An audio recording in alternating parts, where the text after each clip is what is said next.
ऋषि मुनियों की पावन धरती, देश धर्म का नाता है। कहते सारे लोग यही हैं, गो हमारी माता है। जाग उठो ओ भारतवासी, जाग उठो ओ भारतवासी, गो पर छुरियां चलती हैं। बंद करो गो माँ की हत्या, सारी जनता कहती है। बंद करो गो माँ की हत्या, सारी जनता कहती है।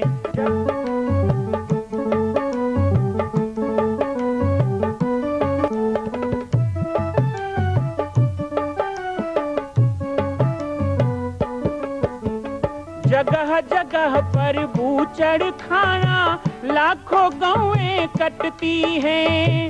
किसे सुनाए व्यथा हमारी, नैना नीर बहाती हैं। रक्षा करना गौ माता की, रक्षा करना गौ माता की, गीता ज्ञान सिखाती है। बंद करो गो माँ की हत्या, सारी जनता कहती है। बंद करो गो माँ की हत्या, सारी जनता कहती है।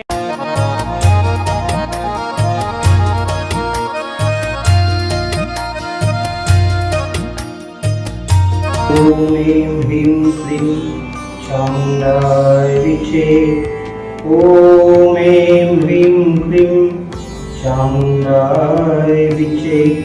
ओम ऐं ह्रीं क्लीं चामुण्डाय विचे। जय माता दी। आज नवरात्रि के दूसरे दिवस में माँ भगवती के पूजन, ध्यान, स्मरण और होम के साथ हम अपने प्रातः काल की शुरुआत कर रहे हैं। बाबा जी की पाती के माध्यम से नवरात्रि में 9 दिनों तक माँ भगवती की आराधना और इस विषय पर आप सबकी जिज्ञासाओं पर हम चर्चा करेंगे।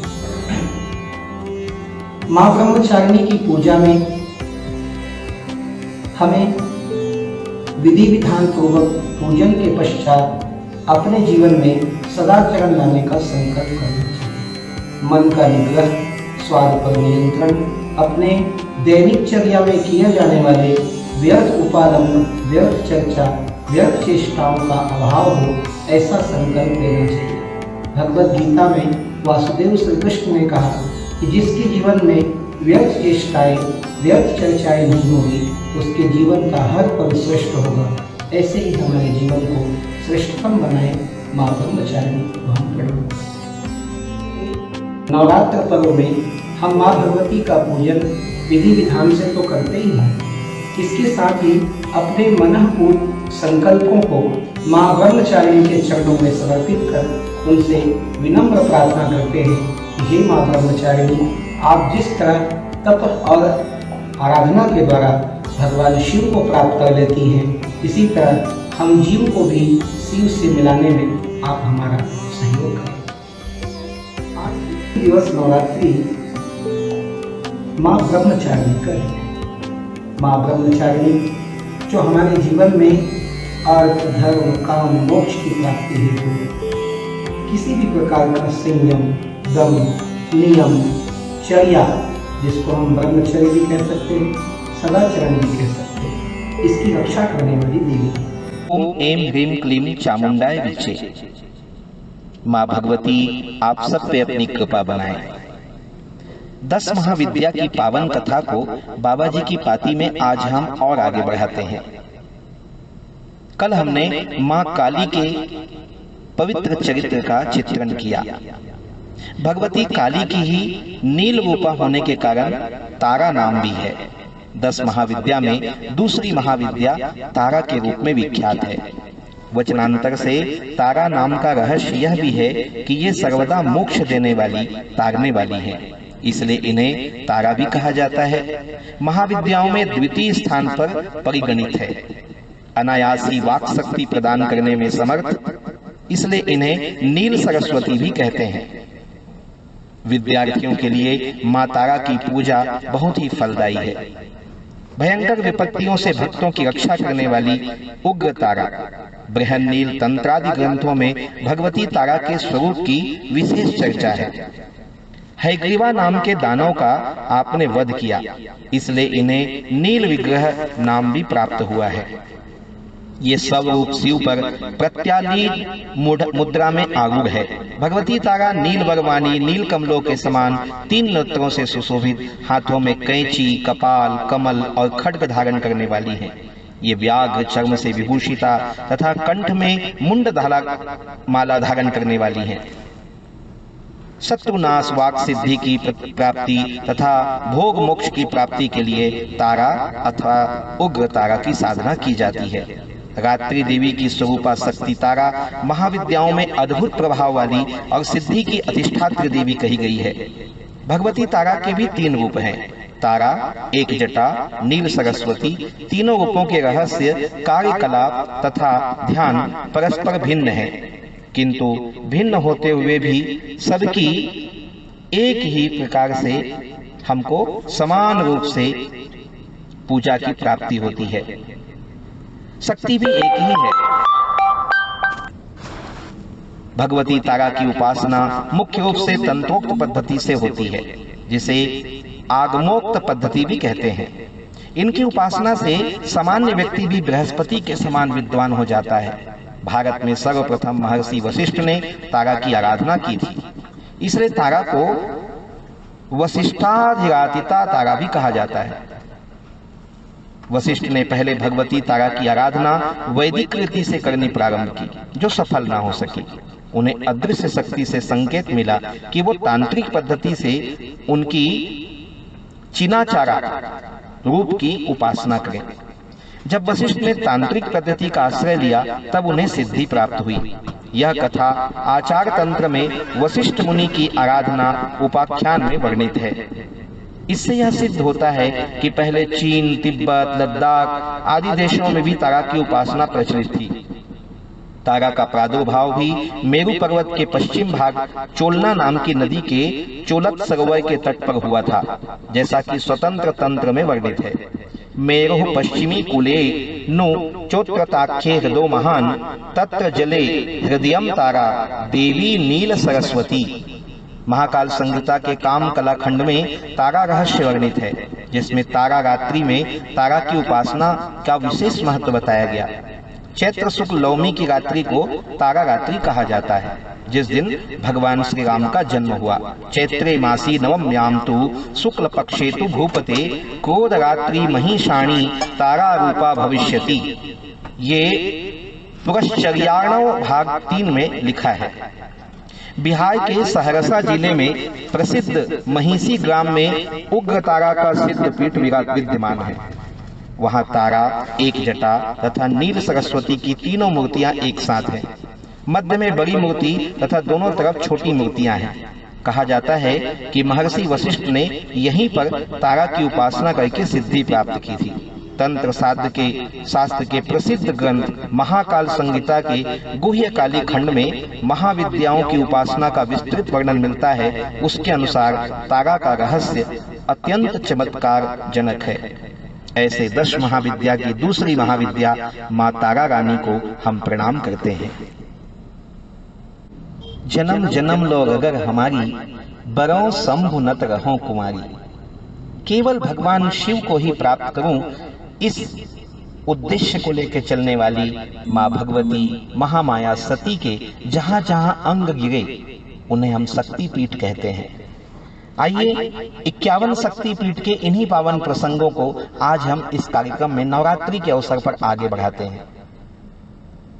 नेपाल में गुजरेश्वरी मंदिर, जहां माता के दोनों घुटने अर्थात जानु गिरे, इसकी शक्ति है महाशिरा। इन्हें महामाया के नाम से जाना जाता है और शिव यहाँ कपाली कहे जाते हैं। तिब्बत स्थित कैलाश मानसरोवर के मानसा के पास पाषाण शिला पर माता का दायां हाथ गिरा था। इसकी शक्ति दाक्षिणायनी और भैरव अमर है। इन्हें दाक्षायणी के नाम से जाना जाता है। संयोग से नेपाल की गुजरेश्वरी मंदिर और तिब्बत के मानसा मंदिर का मुझे दर्शन करने का सौभाग्य मिला। ओडिशा के विराज में उत्कल में शक्तिपीठ स्थित है विरजा। यहाँ माता की नाभि गिरी। आप जब जगन्नाथ जी जाते हैं तो जरूर विमला नाम की इस माता का दर्शन करना चाहिए। इसी तरह गंडकी में नेपाल में पशुपतिनाथ मंदिर जब आप जाते हैं तो मुक्तिनाथ मंदिर, जहां माता का मस्तक या गंड स्थल अर्थात कनपटी गिरी थी, इसी की शक्ति को गंडकी माता कहा जाता है और यहाँ चक्रपाणी के नाम से शिव विराजमान है। पश्चिम बंगाल में बहुला नाम से मां भगवती विराजमान है। 51 शक्तिपीठों में बहुला, जो पश्चिम बंगाल के अजय नदी के तट पर बाहुल स्थान पर माता का बायां हाथ गिरा था, इनकी शक्ति है बहुला और भैरव को यहाँ भीरूक कहते हैं।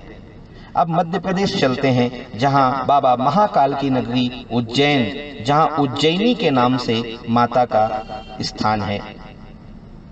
उज्जैनी नामक स्थान में दाई कलाई गिरी थी। इनकी शक्ति मंगल चंद्रिका और भैरव को कपिलांबर कहते हैं। कल बाबा जी की पाती में पुनः आपको शक्ति पीठों का दर्शन कराएंगे। जय माता दी।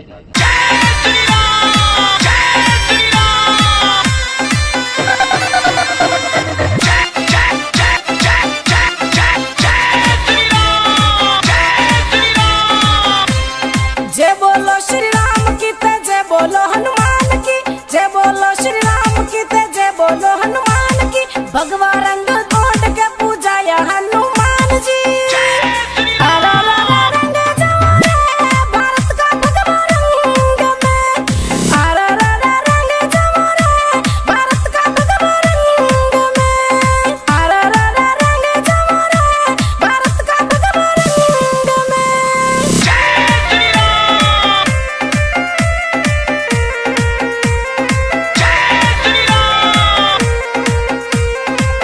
अपनी भाषा भूषा भोजन पर नियंत्रण रखें। हमारी भाषा भारतीयता से प्रेरित होनी चाहिए। हमारी भाषा संपूर्ण भगवान राम के प्रति समर्पित होना चाहिए।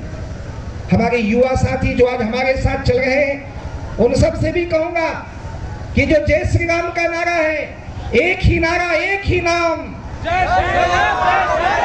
तो ये नारा एक रामनवमी या नवरात्रि तक सीमित नहीं होना है।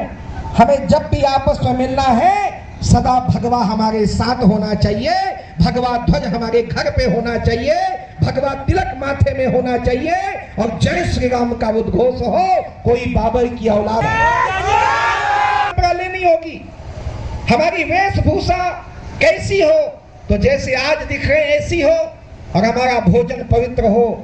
नवरात्रि में 9 दिन के लिए शाकाहारी नहीं बनना है, हमें सदा के लिए शाकाहारी बनना है। सच्चरित्र बनना है तो दयावान बनना होगा। 3 चीजें अपने साथ रखें। माथे में तिलक लगाएं, माथे में तिलक लगाएं, सिर में शिखा रखें। बिना शिखा के नहीं होना चाहिए, बिना तिलक के घर से ना निकले। और तीसरा, अपने घर में भगवा झंडा लगा होना चाहिए। ये 3 परिचय हमारा सदा होना चाहिए। और तीसरी और अंतिम बात, गौ माता का रख रखाव हमें करना है। गाय हमारे घर में होनी ही चाहिए। हमारे गांव से भी गौ माता की तस्करी होती है, तो उसे रोकने के लिए हमें एकजुट होकर काम करना होगा। क्योंकि जय श्री राम का नारा लगाएं और राम जी का काम ना करें तो काम कैसे चलेगा। और राम जी का काम है गौ रक्षा करना। इसलिए भाषा भूषा भोजन बचाएं, शिखा सूत्र ध्वज लगाएं, तिलक चंदन लगाएं और गौ माता की रक्षा का प्रण लें। यही मैं 9 वर्ष का यहाँ पे संदेश देने के लिए आया हूँ। जब गाय तुम्हारी माँ नहीं है, जब शिवाजी तुम्हारे आदर्श नहीं है, तुम्हारे आदर्श वो बाहर से आने वाले आतंकी बलात्कारी और आताताई बाबर जैसे लोग हैं, तो तू हमारा भाई कभी नहीं हो सकता। हम तुझे कभी भाई स्वीकार करेंगे नहीं। ये तो तुम जवाब देना होगा, क्योंकि स्पष्ट बात कह रहा हूं। महात्मा गांधी जी ने भी भगवान राम का ही भजन गाया था। आज आप जय श्री राम कहते हो, वो रघुपति राघव राजा राम कहते थे, वो पतित पावन सीताराम कहते थे, वो आज भी हम कह गए। आज हिंदुत्व विचारधारा के लोग क्या कह गए कि भगवान का नाम सर्वोपरि, रघुपति राघव राजा राम और जय श्री राम, इसमें कोई अंतर नहीं है, दोनों राम एक है। कांग्रेस का राम और भाजपा का राम अलग अलग हो जाता है क्या? क्या किसी पार्टी के नाम से राम अलग हो जाएंगे? अरे राम तो एक ही है जो सारे जगत में रमता है, वो राम है। उसी राम को गोली लगी तो हे राम कह के गांधी ने पुकारा, और आज हाथ में झंडा लेके हम भी जय श्री राम कहते हैं। तो किसी वामपंथी को इसमें तकलीफ क्यों होता है, परेशानी क्यों होती है? गांधी जी को राष्ट्रपिता मानते हैं, किसी को परेशानी नहीं है, लेकिन गांधी के भगवान को यदि इस देश का भगवान हम कहते हैं तो किसी को तकलीफ होती है। समझ जाना चाहिए कि वो इस देश में रहने लायक नहीं है, इस देश में रहने का काबिल नहीं है। इसलिए कहते हैं कि जो हमारे राम का नहीं वो हमारे, जोर से बोलोगे, जो हमारे राम का नहीं, भैया हम नहीं कह रहे हैं, ये हमारे महापुरुषों ने कहा, ऋषि मुनियों ने कहा, रामायण भागवत ने कहा, बाबा कबीर ने कहा, बाबा घासीदास ने कहा, बाबा नानक ने कहा, महात्मा गांधी ने कहा, सब लोगों ने यही कहा कि जो राम का है वो हमारे काम का है, और जो राम का नहीं है वो हमारे काम का नहीं है। तो जो हमारे राम का विरोध करता है, जो हमारे राम के ध्वज का विरोध करता है, जो राम के ध्वज पकड़ने वालों को आतंकवादी कहता है, ऐसे गुंडे बदमाशों के साथ क्या करना चाहिए? मेरे हिसाब से तो लात मार के देश से बाहर निकाल देना चाहिए। गौ माता की रक्षा के लिए जो करना पड़े तैयार है, हमारी मातृशक्ति के सम्मान के लिए तैयार है, धर्मांतरण के खिलाफ हर काम करने को तैयार है, लव जिहाद वालों को तैयार है।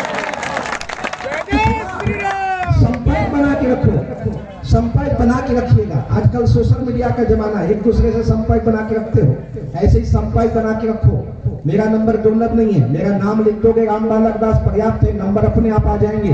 ये जो आपने भगवा मैं कर दिया है लोन बेगा को, ये आपने जो उत्सव का वातावरण बनाया है, हर एक युवा जो आज तिलक नहीं लगाता, जो आज राम राम नहीं करता,